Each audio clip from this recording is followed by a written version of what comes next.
Bonjour à tous, avec l'aide de Dieu, le Hayom Yom du premier Yar Chodesh Tov. Nous sommes le 16e jour du Homer. Tout d'abord, le Rabbi nous dit qu'il faut étudier le Chumash du jour, le Teilim du jour et le Tanya du jour. Puis le Rabbi nous ramène l'extrait d'une Sikha du Rabbi précédent dans lequel il raconte qu'on a dit devant son père. Son père, donc, c'était le Rabbi Rachab, Rabbi Shalom Dover, le 5e Rabbi de Chabad.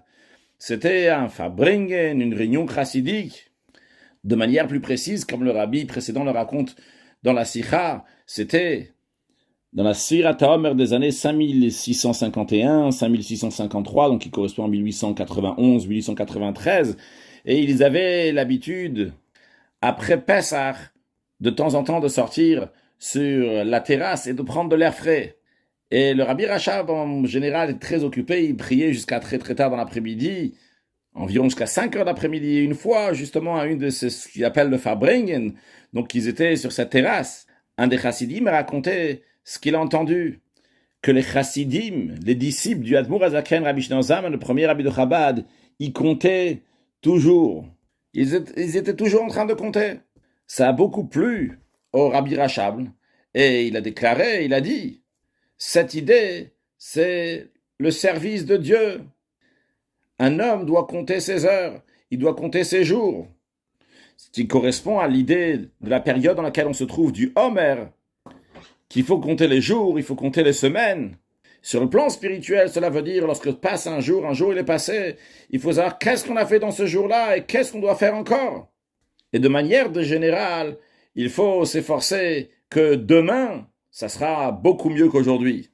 Et comme le Rabbi développe par ailleurs cette idée-là, que lorsqu'on compte quelque chose, ça donne de l'importance à cette chose-là, que cette chose-là ne va pas s'annuler.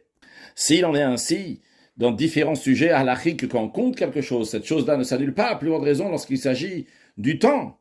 Et le message qu'on veut nous dire, c'est savoir chérir, donner l'importance au temps et utiliser chaque jour et chaque instant, qu'on ne va pas le perdre.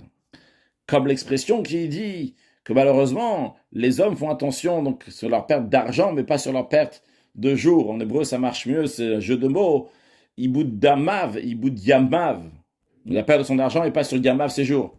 Et de la même manière, quand ce concerne Sfirat HaOmer, le compte du Homer, on voit que le fait de compter un jour, ça a un impact sur les jours qui sont passés, aussi sur les jours à venir. Car si quelqu'un il manque un jour, eh bien, ça, il n'a pas fini jusqu'à la fin. Donc, les mitzvot, la mitzvah de compter le Homer jusqu'au 49e jour, et de la même manière, donc, ça a un impact pour les jours à venir, s'il pourra compter avec la bénédiction ou pas. Donc, c'est-à-dire que l'instant, chaque instant doit être compté, il est important, pas seulement pour l'instant qui est maintenant, même pour les instants qui sont passés aussi, pour ceux qui vont venir. Donc, faire attention de toujours compter, de toujours chérir et valoriser le temps et remplir le temps de ce qu'il faut, comme il se doit, tout faire pour amener Mashiach Now, un excellent Yom.